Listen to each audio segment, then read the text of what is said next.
There they sat for a long while and did not dare to make a move. Bomber slept on with a smile on his fat face, and if he no longer cared for all the troubles that vexed him, suddenly on the path ahead appeared some white deer. A hint informed us slowly flight as the heart had been dark. They glimmered in the shadows. Before Thorin could cry out, three of the dwarfs had leaped to their foot, loosed off arrows off their bow. None of them seemed to find their mark. The deer turned and vanished into the trees as silently as they had come. And in vain the dwarfs had shot their arrows after them. "Stop, stop!" shouted Thorin. But it was too late. The excited dwarfs had wasted their last arrows, and now their bows that Baron had given them were useless. They were a gloomy party that night, and a gloomy gathered still deeper on them in the following days. They had crossed the enchanted stream, but beyond it the path seemed to straggle on just as before, and in the forest they could see no change yet. If they had known more about it, considered the meaning of their hunt and the white deer that had appeared on their path, they would have known that they were at least drawing towards the eastern edge, and would soon have come if they could have kept their courage and their hope again, to thinner trees and places where the sunlight came again. But they did not know this, and they were burdened with the heavy body of Bomber, which they had carry along with them as best as they could, taking the wearisome task in their turns on four, while the others shared their packs.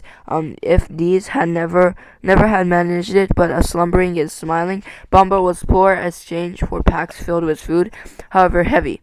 In a few days to time came when there was particularly nothing left or eat or drink, nothing wholesome they could see growing in the woods, only funguses and herbs whose pale leaves and unpleasant smell. About 4 days from the enchanted stream, they came to a part where most of the trees were beeches. They were at first inclined to be cheered by the change, for here there was no undergrowth, of the shadow was not so deep. There was a greenish light about them. And in the pass they could see some distance on either side of the pass. Yet the light only showed them endless lines of straight grey trunks like the pillars of some huge twilight hall. There was a breath of air and a noise of wind, but it had a sound. A few leaves came rushing down to remind them that outside autumn was coming on. Their feet ruffled among the dead leaves, countless other autumns that had drifted over the banks of the pass from the deep red carpets of the floor. Still Bomber slept, and they grew very weary. At times they heard disquieting laughter. Sometimes they were singing in the distance too. The laughter was the laughter of their voices, not of goblins, and their singing was beautiful. But still it sounded eerie and strange. They were not confronted, rather they hurried off from those paths with what strength they had left. 2 days later they found their paths going downwards, and better long they were in a valley filled almost entirely with mighty growth of oaks. "Is there no end to this accursed forest?" said Thorin. Somebody must climb a tree and see if he can get his head above the roof and have a look around. The only way is to choose the tallest tree that overhangs the path. Of course, somebody meant Bilbo. They'd choose him, because to be on any leaves used, the climber must get his head above the topmost leaves, and so he must be light enough for the highest and slenderest branches to bear him.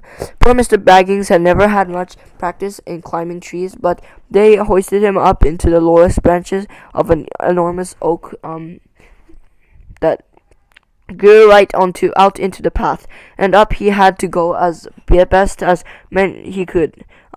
He pushed his way through the tangled twigs with many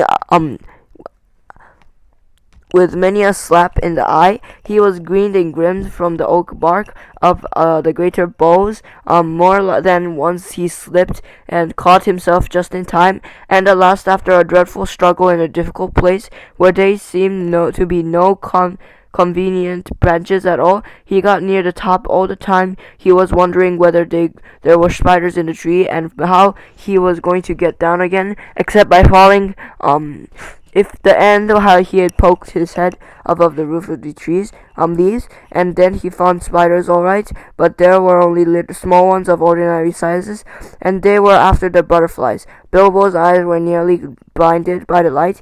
He could hear the dwarfs shouting at him from far below, but he could not answer, but only fold on and blink. The sun was shining, brilliantly, and it was a long while before he could bear it.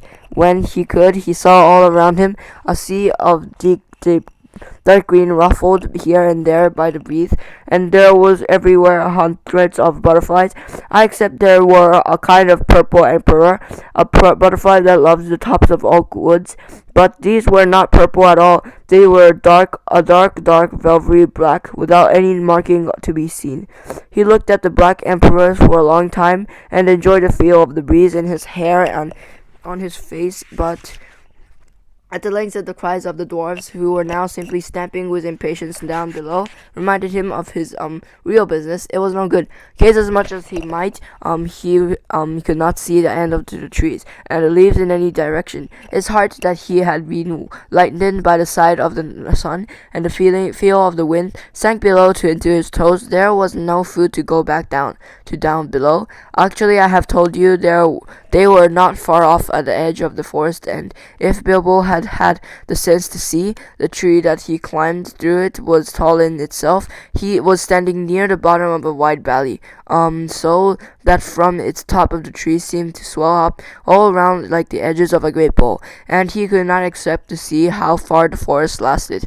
Still, he did not see this, and he climbed down full of despair. He got to the bottom again, at last scratched, hot and miserable, and he could not see anything in the gloom below. When he got then, his report soon made the others miserable as he was. The forest goes on forever and ever and ever in all directions. Whatever should we do? And what is the use of sending a hobbit? They cried, as if it was his fault. They did not care tuppence about the butterflies, and were only made more angry when he told them about the beautiful breeze, which they were too heavy to climb up and feel.